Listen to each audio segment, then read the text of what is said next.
오늘은 성령 강림후 제7주입니다. 2021년 하반기를 맞이하는 이때 우리의 마음이 성령으로 가득한지 되돌아보고 또 재충전하는 시간이 되기를 바랍니다. 사도신경으로 우리의 신앙을 하나님께 고백드리며 예배를 시작합니다. 전능하사 천지를 만드신 하나님 아버지를 내가 믿사오며 그 외아들 우리 주 예수 그리스도를 믿사오니 이는 성령으로 잉태하사 동정녀 마리아에게 나시고 본디오 빌라도에게 고난을 받으사 십자가에 못 박혀 죽으시고 장사한 지 사흘 만에 죽은 자 가운데서 다시 살아나시며 하늘에 오르사 전능하신 하나님 우편에 앉아 계시다가 저리로서 산자와 죽은 자를 심판하러 오시리라. 성령을 믿사오며 거룩한 공회와 성도가 서로 교통하는 것과 죄를 사하여 주시는 것과 몸이 다시 사는 것과 영원히 사는 것을 믿사옵나이다. 아멘.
주님, 이제 시험이 다 끝나고 방학이란 기간이 다가옵니다. 얼마 남지 않은 앞으로의 기간에도 주님을 잊지 않고 살아가게 하여 주시옵고, 시험을 치르느라 수고했던 모든 학생들에게 있는 상처들과 힘듦들을 주님께서 회복하게 하여 주시옵고, 앞으로도 항상 주님만을 바라보게 하여 주시옵고, 주님께만 기도드리게 하여 주시옵소서. 그리고 아직 끝나지 않은 코로나 사태가 점점 심해지고 있습니다. 심해져만 가는 코로나 사태 속에서 힘듦이 많아질 텐데 그 또한 주님께서 회복하게 하여 주시옵고, 온전히 주님 앞에 나아가 저희를 인도하여 주시옵고, 그리고 저희 지금 사태에서 힘쓰고 있는 모든 학생들, 그리고 저희 예배를 위하여 힘쓰고 계시는 선생님들, 목사님, 항상 주님께서 보호하여 주시옵고, 오늘 말씀 나눠주신 목사님께도 은혜 내려 주시옵고, 오늘 나눈 말씀도 이번 한 주간 기억하게 하여 주시옵소서. 이 모든 말씀 예수 그리스도의 이름으로 기도드렸습니다. 아멘.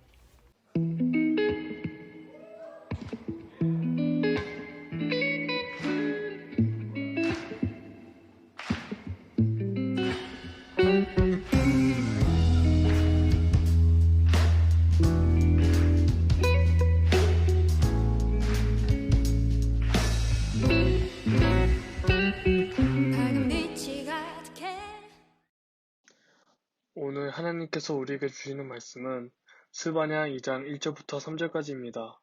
수치를 모으는 백성아, 모일지어다 모일지어다. 명령이 시행되었는 날이 겨와 같이 지나기 전, 여호와의 진노가 너희에게 내리기 전, 여호와의 분노의 날이 너희에게 이르기 전에 그리할지어다. 여호와의 규례를 지키는 세상이 모든 겸손한 자들아, 너희는 여호와를 찾으며 공의와 겸손을 구하리라. 너희가 혹시 여호와의 분노의 날에 숨김을 얻으리라. 아멘. 예물을 드리며 기도합니다. 주님, 우리가 주님께 생명을 얻었사오니 빚진 자의 삶을 기억하게 하시고 주님께뿐 아니라 이웃을 사랑하고 베푸는 삶 살게 도와주시옵소서. 지금 주님께 드린 예물과 또한 우리 삶에서 베푸는 사랑이 주님의 영광이 되길 원하며 예수님의 이름으로 기도드립니다. 아멘.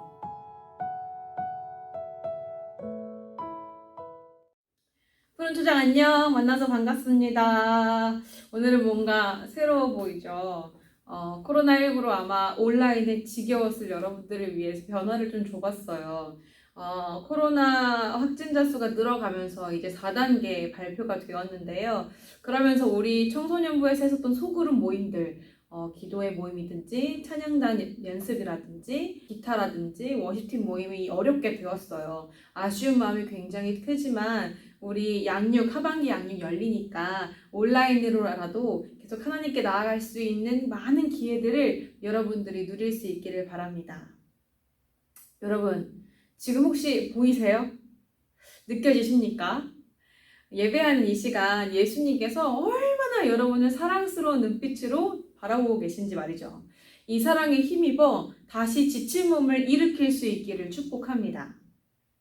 오늘은 지난주에 이어서 계속해서 하나님께서 왜 우리에게 심판을 말씀하시는지 나눠보려고 합니다. 이에 앞서서 지난주 나눈 말씀을 떠올리며 정리해 볼게요. 우리는 심판하시려는 하나님의 마음을 스바냐 1장 6절에 나오는 배반이라는 단어에서 추측해 볼 수 있었습니다. 오히려 하나님께서 우리에게 배신감을 느끼셨다라는 겁니다. 우리의 이중성 때문에요. 우리는 때마다 하나님을 예배하는 일을 빼먹지 않고 열심히 지키고 있는데요. 정작 그 손에는 바알이라는 우상을 쥐고 있었다라는 겁니다.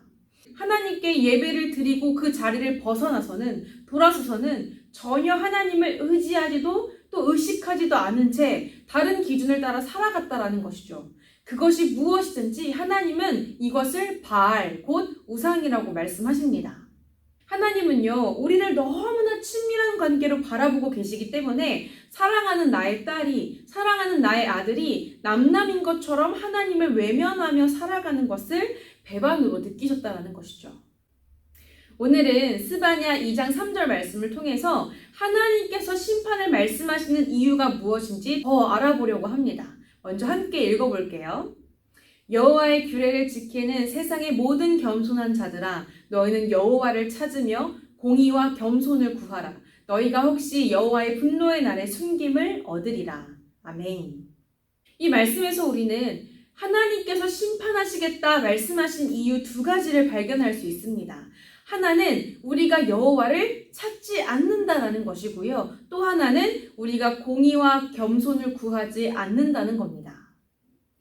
여호와를 찾지 않음에 대한 하나님의 분노는요, 1장 6절에도 볼 수 있습니다. 여호와를 찾지 않음이 왜 문제일까요?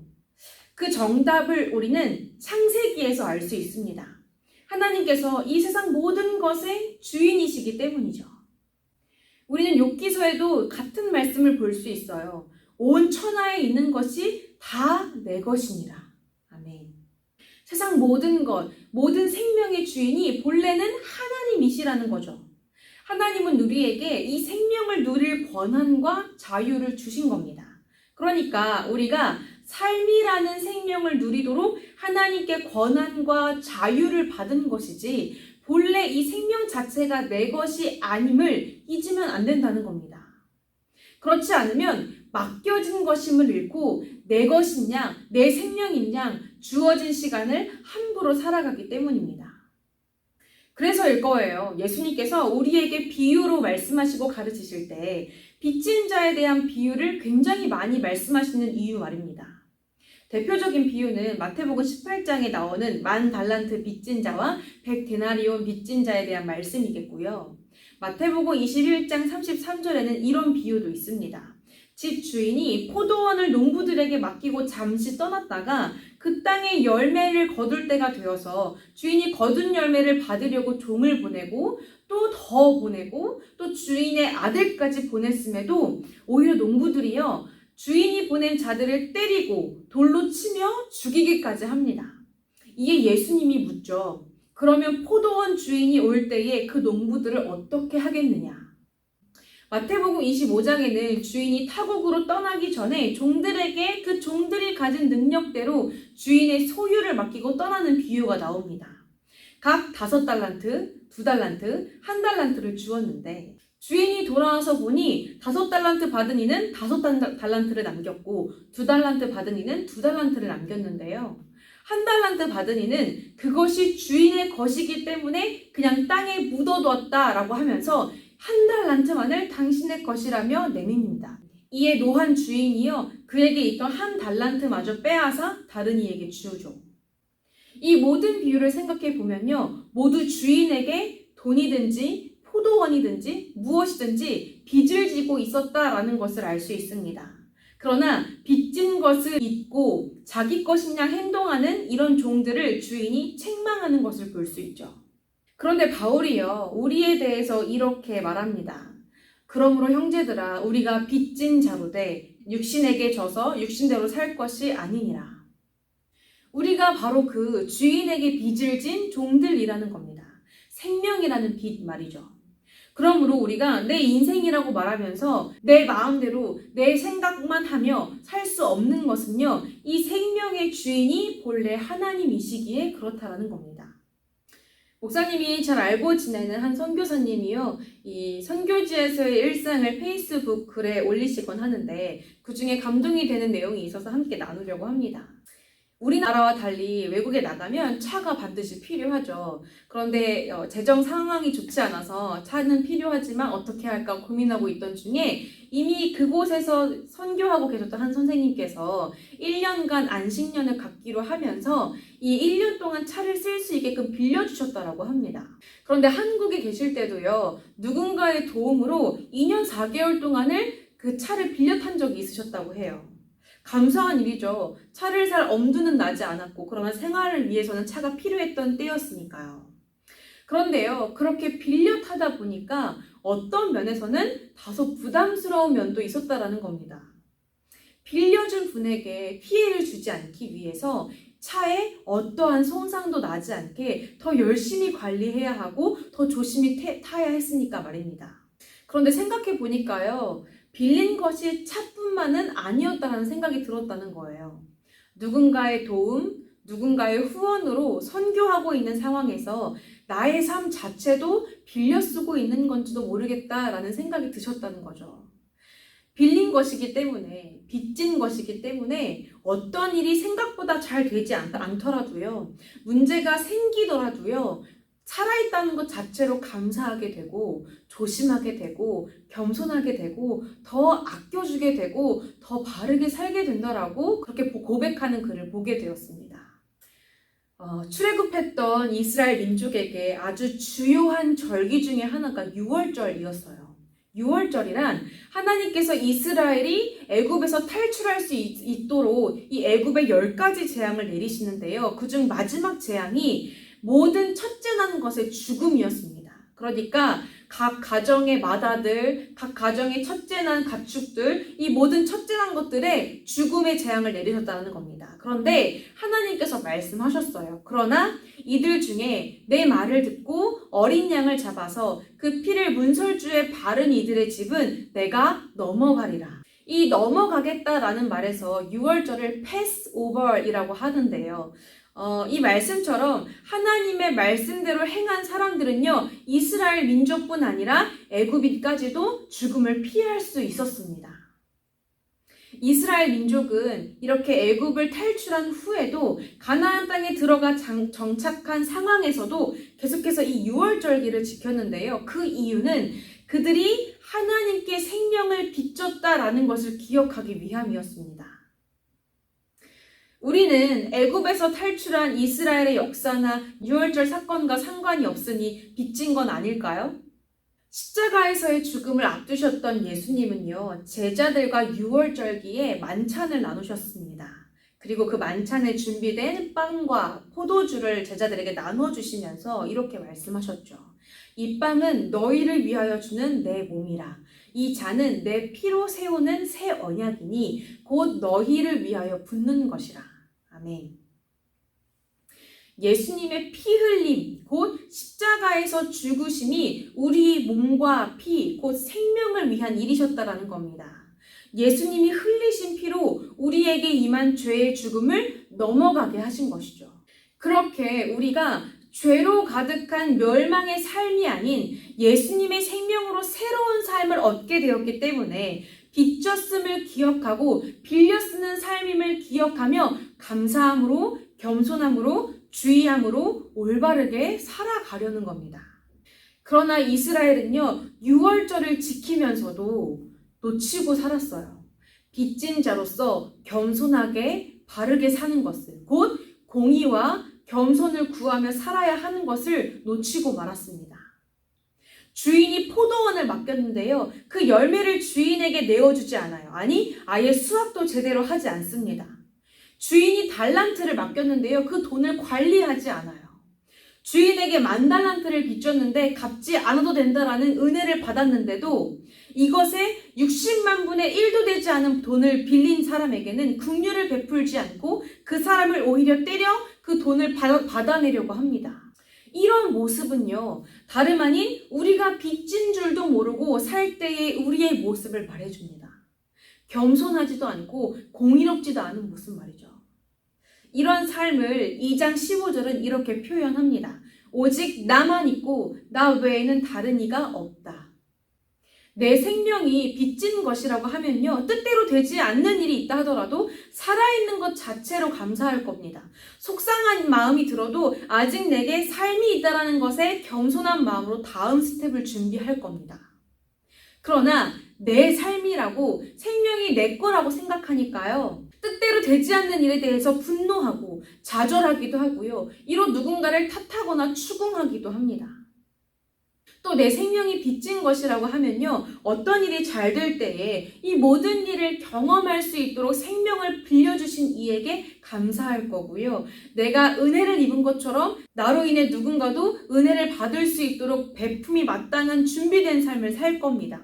그러나 내 삶이라고 생각하니까 어떤 일이 잘 될 때에 그것이 내 능력, 내 자랑이라고 생각하고요, 내 능력으로 내가 얻은 것을 왜 누군가에게 써야 되는지, 왜 누군가를 위해 베풀어야 하는지 이해하지 못하죠.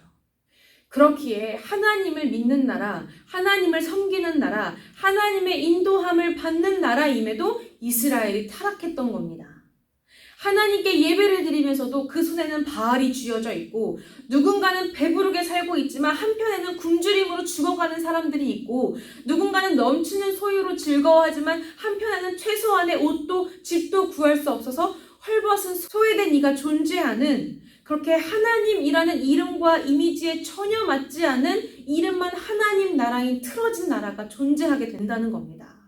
하나님의 사랑으로 예수 그리스도의 생명을 얻은 우리는요, 우리 마음에 예수 그리스도가 계셔서 그분의 인도함을 받고 있다고 고백하며 사는 우리의 삶의 모습은 어떤가요? 우리 주변에는 소외된 사람들이 없을까요? 혹시 없는 게 아니라 소외된 이들의 존재조차 우리가 무시하고 있었던 것은 아닐까요? 우리는 스스로 행복하다, 평안하다라고 외치지만 오직 그것이 나만의 행복인 것은 아닐까요? 그리스도인이라는 이름과는 전혀 맞지 않은 틀어진 행복 말입니다. 하나님은 약속하십니다. 우리 삶이 주님께 빚진 삶임을 깨달아 이제라도 뒤틀린 삶에서 돌이켜 하나님께 감사하며 예수 그리스도를 의지하며 겸손과 공의로 살아가는 자, 그는 숨김을 얻게 되리라 라고요. 당장은 하나님과 상관없이, 예수님과 상관없이 사는 것이 더 편안해 보이고 심지어 더 잘 사는 것 같이 보일 수 있습니다. 아니, 실제로 그럴 거예요. 빚진 삶임을 아는 자는 내 것이라 주장할 것이 없어 빚진 것을 갚으며 살아갈 테니까요. 그러나 하나님은요, 말씀하십니다. 그럼에도 내게 돌이키는 자를 내가 숨기리라. 하나님의 숨김을 받는 삶, 하나님의 돌봄을 받는 삶, 이것에 대해 구체적으로는요, 하나님께서 이렇게 말씀하십니다. 그날이 오면, 그러니까 하나님의 때 이 땅의 모든 것이 정리되고 하나님의 질서가 세워지고 하나님의 나라가 이루어지는 그런 날이 오게 되면 너는 나를 거역한 온갖 잘못을 부끄러워하지 않아도 될 것이다. 그때 내가 거만을 떨며 자랑을 일삼던 자를 이 도성에서 없애버리겠다. 네가 다시는 나의 거룩한 산에서 거만을 떨지 않을 것이다. 그러나 내가 이 도성 안에 주의 이름을 의지하는 온순하고 겸손한 사람들을 남길 것이다. 그가 너로 말미암아 기쁨을 이기지 못하시며 너를 잠잠히 사랑하시며 너로 말미암아 즐거이 부르며 기뻐하시리라. 그때 내가 너를 괴롭히는 자를 다 벌하고 저는 자를 구원하며 쫓겨난 자를 모으며 온 세상에서 비웃음 당했던 자에게 칭찬과 명성을 얻게 하리라. 아멘. 스바냐라는 이름의 뜻은요, 하나님께서 숨기셨다입니다. 스바냐 선지자를 통해 우리에게 경고하신 하나님은 처음부터 우리를 숨기시기 위한 마음으로 말씀을 전하셨다라는 겁니다. 내가 얼마나 너를 기뻐하는지, 얼마나 사랑하는지, 너로 인해 내가 얼마나 흥이 나는지, 마치 이 세상에 너밖에 없는 듯, 너밖에 모르는 듯 이런 나의 사랑으로 인해 모두가 널 부러워할 만큼 내 마음을 가득히 채우겠다. 그러니 내 품으로 숨으라. 사랑하는 청소년부 친구들, 오늘의 말씀을 기억하며 한 주도 하나님의 품에 숨어 날마다 하나님을 찾고 생각하며 그 인생이 하나님께 빚진 것임을 기억하고 공의와 겸손함으로 살아가기를 축복합니다. 여러분은 하나님의 사랑 안에서 숨김을 얻으며 그 안에서 명성과 칭찬을 얻으며 하나님의 뜻 안에서 살아가는 귀한 주님의 자녀가 될 줄 믿습니다. 기도로 말씀을 마칩니다. 주님, 내 것인 양, 내가 주인인 양, 내 생명이고 내 삶인 양 살아온 우리의 교만함을 용서해 주옵소서. 예수님의 피 흘리심으로 우리가 죄에서 탕감되며 새 생명을 빚졌사오니 항상 감사하고 겸손함으로 사랑받은 것처럼 사랑을 베풀며 살아가겠습니다. 혹 이런 삶으로 이 땅에서는 조금 부족하게 살게 될지라도 사람들에게 주목받는 명성과 칭찬을 얻지 못하더라도 우리로 인해 하나님의 마음에 기쁨과 사랑과 노래가 넘칠 수 있다면 그것이 곧 우리 인생의 칭찬이요 명성이 되리라 믿습니다. 우리 삶이 주님께 칭찬이 되고 명성이 되게 도와주시옵소서. 이제는 우리 주 예수 그리스도의 은혜와 다함없는 하나님의 사랑하심과 성령님의 교통하심이 세상의 이름 아래 숨어 사는 자가 아니 주님의 이름 안에 그 품 안에 살아가길 원하는 모든 청소년부 친구들 머리 위에 지금으로부터 영원까지 함께 해주시기를 축원합니다. 아멘.